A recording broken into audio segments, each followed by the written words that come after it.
आप देख रहे हैं जी न्यूज, आपके साथ हूं मैं रोबिका लियाकत। जी हां, नोटबंदी के 50 दिन बाद हर तबके की आवाज आज आप तक पहुंचा रहे हैं, चाहे वो सब्जी वाला हो, फूल वाला हो, बिजनेस करता हो, सर्विस करता हो, औरत हो या मर्द हो, बच्चे हो या फिर स्टूडेंट्स हो, सबकी आवाज आप तक पहुंचा रहे हैं। जनता के बॉक्स ऑफिस पर मोदी सरकार की नोटबंदी हिट है या फ्लॉप, ये हम आपको लगातार दिखा रहे हैं। अब चलते हैं शिरडी के साईं बाबा के दरबार। नोटबंदी के बाद देश के हर कोने से यह खबर आ रही थी कि मंदिर में चढ़ावा कम हो गया है, लेकिन शिरडी वाले साईं का खजाना नोटबंदी के दौर में भी भरा हुआ है। शिरडी के साईं मंदिर के खजाने को ना नोटबंदी की नजर लगी, ना ही नोटबंदी का असर हुआ। ऐसा इसलिए क्योंकि शिरडी के साईं मंदिर के खजाने में नोटबंदी के एक महीने में ही 30 करोड़ रुपए का चढ़ावा आया। नोटबंदी के बाद पहले 1-2 हफ्ते में भक्तों की संख्या में कमी आई, लेकिन उसके बाद भक्तों की तादाद बढ़ गई, कैशलेस इंतजाम भी हुए और साईं के खजाने में चढ़ावे की बारिश होने लगी। पास लगता ही नहीं, फेल ही लगता है। वो गरीब जनता बहुत दुखी है इससे, क्योंकि सरकार ने जो निर्णय लिया है कि भाई बिना टैक्स का कोई भी चीज नहीं आएगा, तो इससे अपनी अर्थव्यवस्था जरूर सुधरेगी। नोटबंदी के 50वें दिन 50 कहानियां हम आपको दिखा रहे हैं। नोटबंदी के बाद कम हुई महंगाई में आम गृहिणियां भले खुश हो, आलू प्याज के थोक विक्रेताओं में नोटबंदी को लेकर अब तक निराशा है। नोटबंदी के 50 दिन बाद नवी मुंबई के एपीएमसी मार्केट में आम व्यापारी परेशान है। नोटबंदी की मार सबसे ज्यादा आलू और प्याज विक्रेताओं पर पड़ी है। देश में कोई भी शख्स ये नहीं कह सकता कि नोटबंदी से उसका वास्ता नहीं है। नोटबंदी का अच्छा या बुरा असर हर किसी पर पड़ रहा है। टीवी इंडस्ट्री में भी इससे कहीं ना कहीं असर पड़ा है। टीवी सीरियल्स में काम करने वाले कलाकार भी इससे अछूते नहीं हैं। नोटबंदी के 50 दिन बाद छोटे पर्दे के कलाकारों की राय क्या है? जी टीवी के शो काला टीका में नेगेटिव किरदार निभाने वाले एक्टर विनीत रैना ने कहा है कि उन्हें नोटबंदी से सबसे ज्यादा खुशी इसलिए है क्योंकि इससे आतंकवाद खत्म होगा। मैं कश्मीर से हूँ, तो टेररिज्म को इससे बहुत बड़ा झटका लगा होगा ऑब्वियसली। नहीं, पेमेंट में हमें कुछ प्रॉब्लम नहीं हुआ। बाकी पहले से मेरे पास क्रेडिट कार्ड, डेबिट कार्ड का मैं ऑनलाइन ये सब करता ही हूँ, तो मुझे कुछ प्रॉब्लम नहीं हुआ। नोटबंदी के 50 दिन बाद हम आपको आम लोगों की राय भी बता रहे हैं और साथ ही बैंक और एटीएम में कैश की स्थिति कितनी सुधरी है, इसका भी रियलिटी टेस्ट दिखा रहे हैं। नोटबंदी के 50 दिन बाद राजस्थान के कोटा में बैंक और एटीएम के बाहर भीड़ बढ़ी या घटी, रिपोर्ट में देखिए। 50 दिन बाद क्या है हालात, इसका रियलिटी चेक कर रहे हैं हम कोटा में। इस फैसले के बाद में लंबी लंबी कतारें अमूमन एटीएम और बैंक पर देखने को मिलती थी, लेकिन अब क्या हालात है। और मैंने 1000 रुपए इस एटीएम से निकाले हैं। ये इसने मुझे 500 के 2 नोट दे दिए हैं, यानी कि हालात अब इससे बताने के लिए काफ़ी है कि हालात पूरी तरह से कोटा में पटरी पर हैं, सामान्य हो चुके हैं। राजस्थान के अजमेर में नोटबंदी के 50वें दिन एटीएम के बाहर पैसे के लिए लाइन लगी थी, लेकिन पैसे मिल रहे थे। लाइन में लगे अजमेर के लोग नोट बैन पर सरकार के साथ है या नहीं, जानिए। देश के प्रधानमंत्री नरेंद्र मोदी ने वायदा किया था कि देश में नोटबंदी के बाद जिस तरह के हालात बने हैं वो हालात सामान्य होंगे। बंटने शुरू हो गए नोट, जगह जगह मिलने लगे, धीरे धीरे नॉर्मल हो रहा है सब कुछ। तो एक मोदी जी ने अगर कोशिश की देश को सुधारने की, तो हमारा भी फर्ज है थोड़ी हम भी कोशिश करें अपनी तरफ। जो जनता को जो पैसा जो मिलना चाहिए वो मिल नहीं पा रहा, जो सही तरीके से जहाँ डिस्ट्रीब्यूट होना चाहिए वहाँ नहीं मिल पा रहा है। वो तो कुछ दिन तो दिक्कत होती है लोगों को, होगी, उसके बाद ठीक हो जाएगा। सही कर रहे हैं मोदी जी।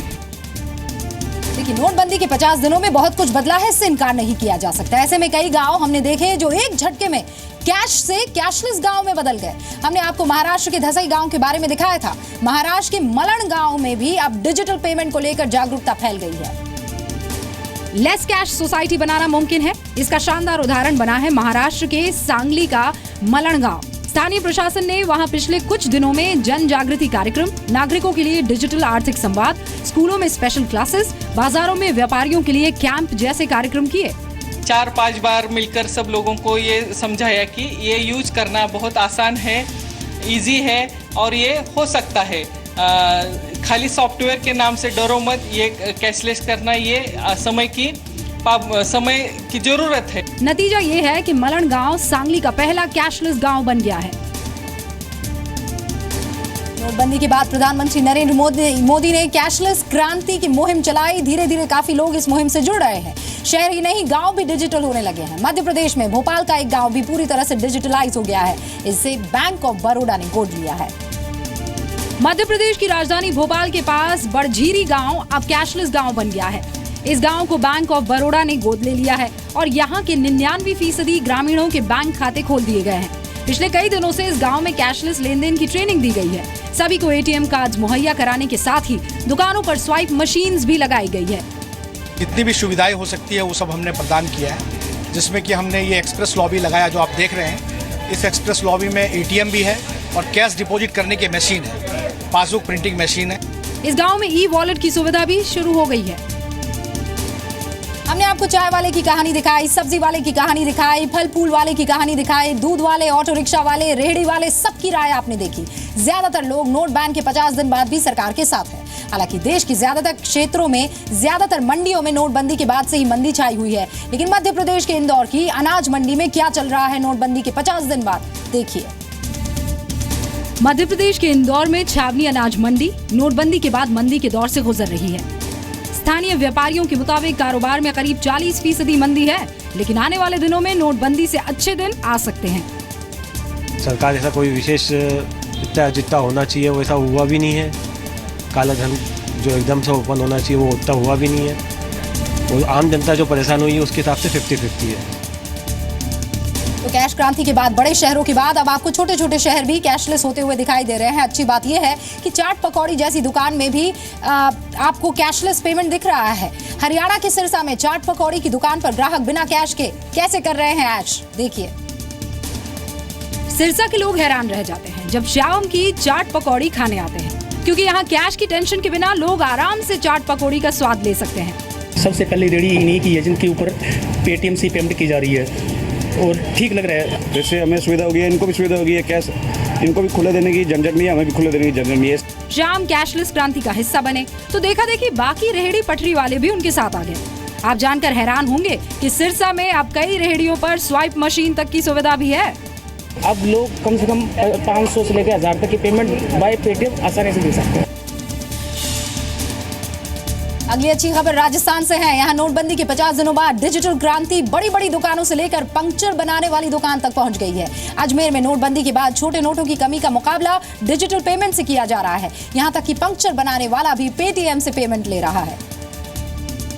अजमेर में पंक्चर बनाने से लेकर नया टायर खरीदने तक हर चीज के लिए पेटीएम का इस्तेमाल हो रहा है। नोटबंदी के बाद छोटे नोटों की कमी का इलाज बनकर आया डिजिटल पेमेंट। लोग ज्यादा से ज्यादा इस कैशलेस सुविधा का इस्तेमाल करें, इसीलिए मोबाइल ऐप से भुगतान के साथ साथ अजमेर के दुकानदारों ने स्वाइप मशीन्स भी लगाई हैं। साथ ही कई दुकानदारों ने लोगों को पेमेंट का नया तरीका सिखाने के लिए ट्रेनिंग देना भी शुरू कर दिया है।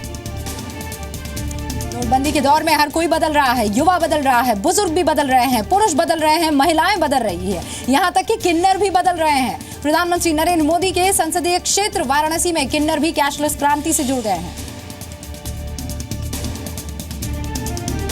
झारखंड के झरिया में नोट बैन के फैसले के समर्थन की ये नई तस्वीर है, जहां किन्नरों ने नाच गाकर लोगों से मोबाइल वॉलेट और स्वाइप कार्ड यानी कैशलेस लेन देन करने की अपील की। लोगों को जागरूक बनाने के लिए इन्होंने नोटबंदी का गीत भी बनाया। जो भी मोदी जी ने अपना हथकंडा उठाया उन्हें उनके साथ हम लोग हैं, पूरी किन्नर समाज उनके साथ, उनके समर्थन देती हूँ। झारखंड भी और वाराणसी भी कैशलेस होना सिर्फ एक आदत है जिसे अपने जीवन का हिस्सा बनाना होगा। नवी मुंबई में एक पूरी हाउसिंग सोसाइटी कैशलेस हो गई है। यहाँ के लोगों की जिंदगी का एक बहुत इंपॉर्टेंट हिस्सा जो है वो बन गया है cashless. State bank of India का मोबाइल वॉलेट बन गया है। सोसाइटी में रहने वाले 2500 से ज्यादा लोगों ने मिलकर छोटे छोटे दुकानदारों को भी डिजिटल प्लेटफॉर्म पर ला दिया है। अब कैश हो ना हो हमें कोई गम नहीं। नवी मुंबई के नेरुल में स्टेट बैंक ऑफ इंडिया की हाउसिंग सोसाइटी में SBI का मोबाइल वॉलेट बडी अब लोगों की जरूरत बन गया है। खरीदते हैं, जिसको सर्विस के लिए पेमेंट करते हैं, उसको अगर हम बडी के थ्रू पेमेंट कर सकें, और लोग क्या है कि आज कैश में करते थे, अगर कैशलेस में जाएं तो उनका आदत कैसे बनाना है, उसके लिए आदत का चेंज करने के लिए कैसे किया जाए। इस सोसाइटी में 2600 परिवार रहते हैं। सोसाइटी ने लॉन्ड्री वालों से लेकर दूध और सब्जी वालों को पूरी तरह से डिजिटल बना दिया है।